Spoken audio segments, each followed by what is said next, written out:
On January 25, 1994, the Deep Space Program science experiment known as Clementine was launched from Vandenberg Air Force Base. Clementine was able to deliver more than 1.8 million digital images between February 26 and April 22, 1994. These images were quickly accessible to the general public on the World Wide Web.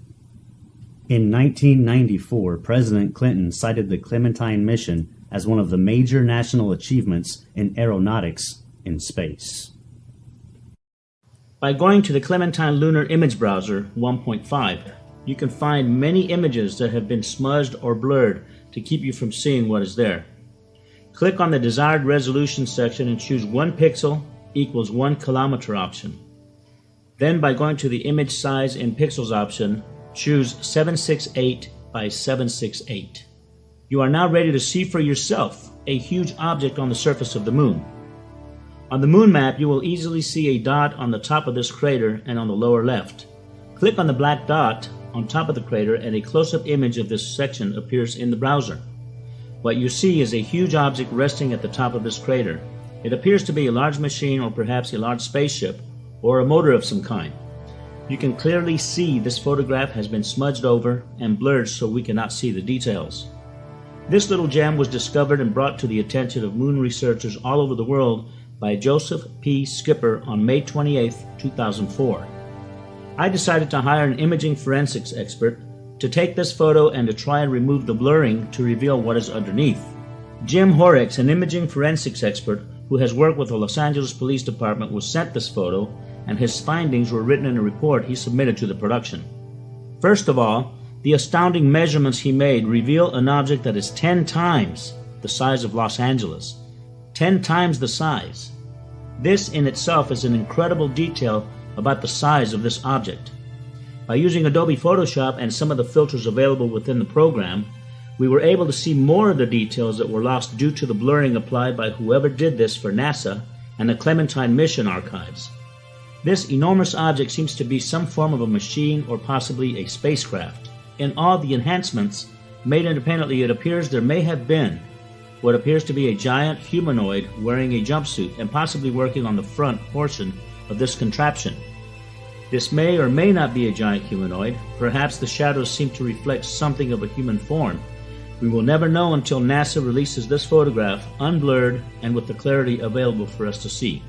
By clicking on the new lunar map now available, you will now see that the same crater is available for viewing in all its clarity. There is no object there anymore, and there is no smudging of anything near or within the crater. We have to ask ourselves, if there is nothing on the moon that suggests alien moon bases, strange structures, machines, and possible civilizations thriving there, then why has there been a deliberate tampering of these and thousands of images we will present here in this film?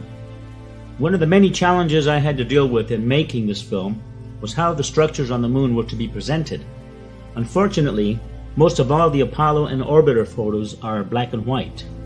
Many photos are in low resolution, so zooming into them for a closer look causes the photos to blur and become pixelated, making it impossible to see details of what's on the surface.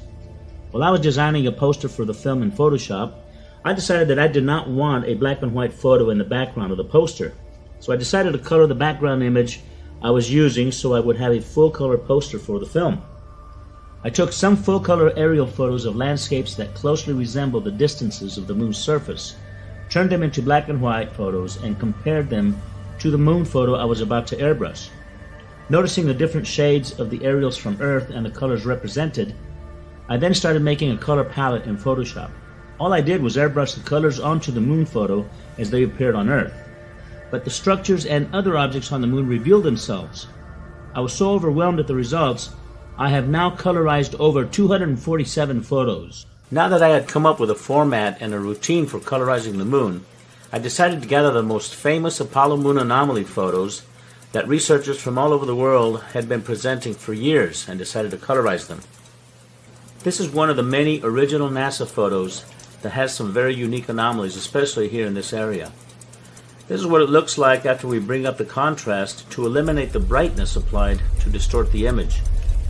And this is what it looks like after applying my colorizing process to it. So remember, these are colors and tones I used from Earth photography applied to the moon's surface. With Earth colors applied, you can see all the details with depth perception as never before.